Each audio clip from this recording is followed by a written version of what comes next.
నమస్తే, welcome to our channel. నేను ప్రియా కౌశిక్. అమృత ప్రణయ్ 2018లో ఇదొక సంచలనమైన విషయం. పరువు హత్య కింద నమోదు చేశారు. ఇది పరువు హత్యనే.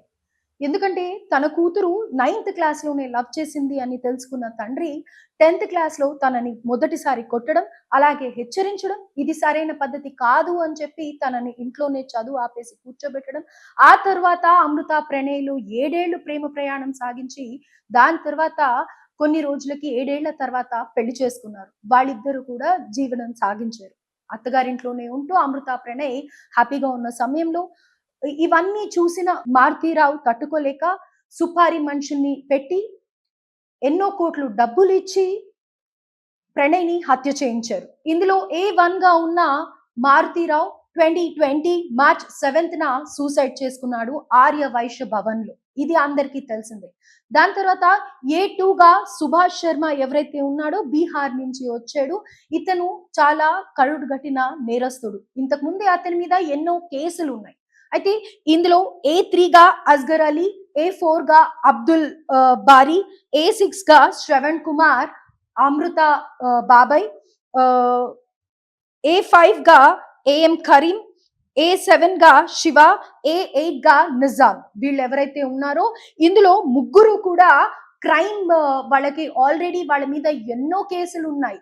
అయితే విస్తుపోయే నిజాలు ఏంటంటే ఇందులో అస్గర్ అలీ ఇంకా అబ్దుల్ బారీ ఐఎస్ఐ ట్రైనింగ్ కూడా తీసుకొని ఉగ్రవాద శిక్షణ తీసుకొని ఆల్రెడీ ఎన్నో ఉగ్రవాద కుట్రల్లో పార్టిసిపేట్ చేసిన చరిత్ర వాళ్ళకుంది. ముఖ్యంగా చెప్పాలి అనంటే గుజరాత్ సీఎంగా మోడీ ఉన్నప్పుడు హరణ్ పాండే అనే కేసులో ముఖ్యంగా వీళ్ళ పాత్ర ఎంతో ఉందని చెప్పి ఈ ఇన్వెస్టిగేషన్ లో తెలిసింది. మొత్తానికి అమృత ప్రణయ్ కేసులో 1600 పేజీల ఛార్జ్ షీట్ అయితే దాఖలు చేయడం జరిగింది.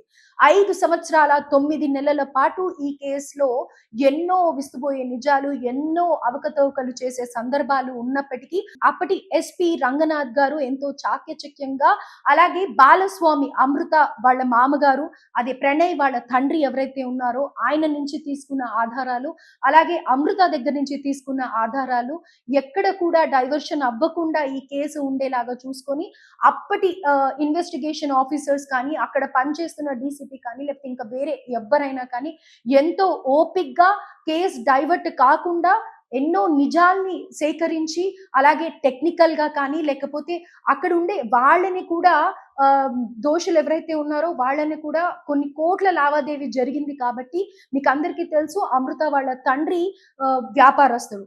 ఆయన చాలా పెద్ద మొత్తంలో వ్యాపారం చేస్తూ ఉన్నాడు. ఇంత పెద్ద ఐఎస్ఐ ట్రైనింగ్ తీసుకున్న వాళ్ళని సుపారీ ఇచ్చి పెట్టారు అంటేనే మీరు అక్కడే అర్థం చేసుకోవచ్చు. అలాగే మనకి తర్వాత కూడా ఎన్నో సార్లు కొన్ని కోట్ల ఆస్తి ఉంది అని అనేసి కూడా తెలుసు. అయితే ఇది మొత్తం కూడా A2 సుభాష్ శర్మ ఎవరైతే ఉన్నారో అతనికి డెత్, అలాగే పెనాల్టీ 15,000, మిగతా వాళ్ళందరికీ కూడా లైఫ్ శిక్ష పడింది. అంటే వాళ్ళు బతుకున్నన్ని రోజులు కూడా జైల్లోనే ఉండాలి.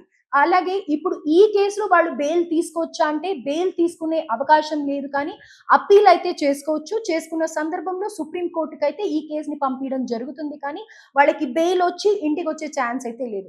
అయితే 2020లో అమృత తండ్రి మారుతీరావు అమృతని ఎన్నో సార్లు కూడా తనని కన్విన్స్ చేయాలని చూసుకున్నారు. ప్రెగ్నెన్సీ వచ్చింది అని తెలిసిన తర్వాత కూడా అది టర్మినేట్ చేయాలి అని అనుకున్నారు. దాని నుంచి తప్పించుకోవటానికి అమృత కూడా ఆ డేట్స్ వేరేగా చెప్పడం, 5th మంత్ కూడా అయిపోయింది అని చెప్పడం, ఇలా ఎంతో తన వంతు ప్రయత్నం తను చేసింది. కానీ మారుతీరావు ఎక్కడ ఆగలేదు.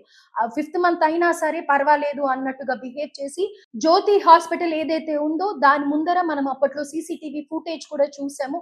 నిర్దాక్షిణ్యంగా వాళ్ళకి తెలియకుండా వెనకాల నుంచి వచ్చి ఈ సుభాష్ శర్మ ఎవరైతే మెయిన్ పొడి చేశాడో ఆ విజువల్స్ కూడా మనం చూసాము. సో ఇందులో ఏదేమైనప్పటికీ అటు తండ్రిది తప్ప లేకపోతే అమృతది తప్ప అని అంటే గనక ఆల్రెడీ అప్పట్లోనే ఎన్నో చర్చలు జరిగాయి. ఇదే సందర్భంగా చూసుకొని ఆర్జీవి కూడా మర్డర్ అనే సినిమా తీయడం జరిగింది. అయితే అప్పట్లో అమృత స్పందించి ఇది కేవలం తన పేరుని ఉపయోగించుకొని క్యాష్ చేసుకోవడానికే ఇంత పెద్ద డైరెక్టర్ అయిన నువ్వు చేస్తున్నావు అని చెప్పేసి అమృత ట్వీట్ చేయడం జరిగింది. అలాగే ప్రెస్ ముందరికి రావడం కూడా జరిగింది. అప్పటి నుంచి కూడా అమృత కొన్నేళ్ల వరకు వాళ్ళ అత్తగారితోనే, ప్రణయ్ అమ్మ నాన్నతోనే ఉండడం జరిగింది. దీని తర్వాత వాళ్ళందరూ కూడా ఎంతో చెల్లాచెదురైపోయారనే చెప్పుకోవచ్చు. అటు అమృత ఫ్యామిలీ కానీ, ఇటు ప్రణయ్ ఫ్యామిలీ కానీ. ఎందుకంటే ప్రణయ్ ఫ్యామిలీలో ప్రణయ్ మొదటి కొడుకు. సో, మొదటి కొడుకు అబ్బాయి ఇలా చనిపోయాడు అనంటే గనక ఏ తల్లిదండ్రి కూడా అబ్బాయి కానీ, అమ్మాయి కానీ ఎవ్వరైనా సరే తమ బిడ్డ పోయారు అనంటే గనక ఎలాంటి అవస్థలో ఉంటారో మనం అందరం కూడా ఎక్స్‌పెక్ట్ చేయొచ్చు. అలాగే అమృత చాలా ట్రామాని ఫేస్ చేసిందని చెప్పుకోవచ్చు. ఎందుకంటే 5th మంత్ ఆ టైంలో బేబీకి ఎంతో మదర్‌కి కానీ, బేబీకి కానీ చాలా పీస్‌ఫుల్ ఎన్విరాన్మెంట్ ఉండాలి. అలాంటిది అమృత ఎంతో ఫేస్ చేసింది. తను తట్టుకోలేని నిజాన్ని డైజెస్ట్ చేసుకోవాల్సొచ్చింది. బేబీని మంచిగా డెలివర్ చేసి మగపిల్లాడు అని తెలిసిన తర్వాత అందరూ కూడా అమృతాని కంగ్రాచ్యులేట్ చేశారు. కానీ అమృత ఇప్పటికీ ఏదైతే అప్పుడు ట్రామా అనుభవించిందో ఇప్పుడు ఆ పిల్లాడికి ఆటిజం ఉంది. అమృత ఆ వీడియోస్ కూడా అప్పుడప్పుడు పెడుతూ ఉంటుంది. అయితే ఆ సందర్భంగా ఆ వీడియోస్ చూసిన ప్రతి ఒక్కళ్ళు కూడా మళ్ళీ 2018లో జరిగిన ప్రణయ్ ఇన్సిడెంట్ గుర్తు చేసుకొని అప్పుడు తను అంత ట్రామా ఫేస్ చేసింది కాబట్టి ఇప్పుడు ఆ పిల్లాడు అలా ఉన్నాడు అని చెప్పేసి ఎంతో మంది ఆ పిల్లాడికి బ్లెస్సింగ్స్ ఇవ్వడం కూడా జరుగుతూ ఉంటుంది. ఆ వీడియోస్ చూసినప్పుడు కూడా ఎంతో మంది బాధపడుతూ ఉంటూ ఉంటారు. అయితే ఇప్పుడు అమృత ప్రస్తుతం తల్లితో పాటు కలిసి ఉంటోంది. విహాన్‌ని కేర్ తీసుకుంటోంది. అమృత కొడుకు పేరు విహాన్‌ని కేర్ తీసుకుంటుంది. తన యూట్యూబ్ ఛానెల్‌లో కూడా మనం చూస్తూ ఉండొచ్చు ఆ వీడియోస్. అయితే విహాన్‌కి ఇంకా మాటలు రాలేదు.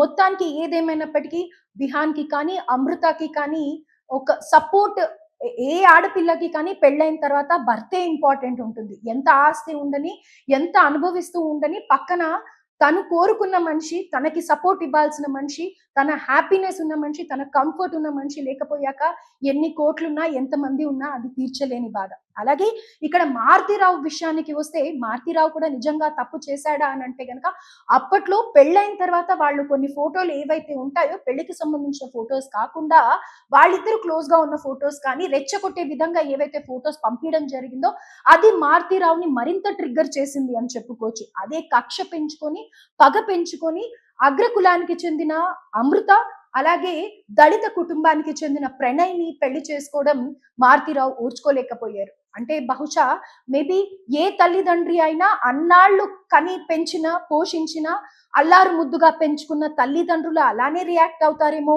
కాదనము. కాకపోతే చంపడం వరకు ఒకరిని చంపేంత హక్కు మాత్రం ఎవరికీ లేదు. ఇంకో విధంగా ఆయన కన్విన్స్ చేసుకొని ఆ పిల్లని మందలించి ఉంటే గనక, అమృతాన్ని మందలించి ఉంటే గనక అది బావుండేది. కానీ ఈరోజు ఎవ్వరూ లేకుండా పోయారు. ఇదే బాధలో మారుతీరావు కూడా సూసైడ్ చేసుకోవడం, ఆ విజువల్స్ కూడా చూసి ఎంతో మంది సానుభూతి తెలపడం చూస్తూనే ఉన్నాం. కానీ ఏదేమైనప్పటికీ ప్రేమించిన తర్వాత, పెళ్లి చేసుకున్న తర్వాత పిల్లల్ని సుఖంగా ఉండాలని కోరుకోవాలి కానీ కులమో లేకపోతే అంతస్తు అని చూడొద్దు. అంతస్తు మీకుంది, ఆస్తి మీకుంది. ఇది చెప్పేవాళ్ళం మేము ఎంతగానో చెప్తాం కానీ, అనుభవించే వాళ్ళకి తెలుస్తుంది అని అంటారు. ఎగ్జాక్ట్‌లీ. కాకపోతే ఒకరిని చంపే హక్కు గాని లేకపోతే వాళ్ళని హింసించడం కానీ ఎవరికీ లేదు. ఇప్పుడు ఎవరు మిగలకుండా పోయారు. ఎవరికీ జీవితం అనేది లేకుండా పోయింది. ఏదేమైనప్పటికీ ఇదంతా కేస్‌కి సంబంధించి అమృత ఎలా రెస్పాండ్ అవుతుందో, అలాగే అమృత, ప్రణయ్ వాళ్ళ అమ్మగారు కానీ, నాన్నగారు కానీ ఎలా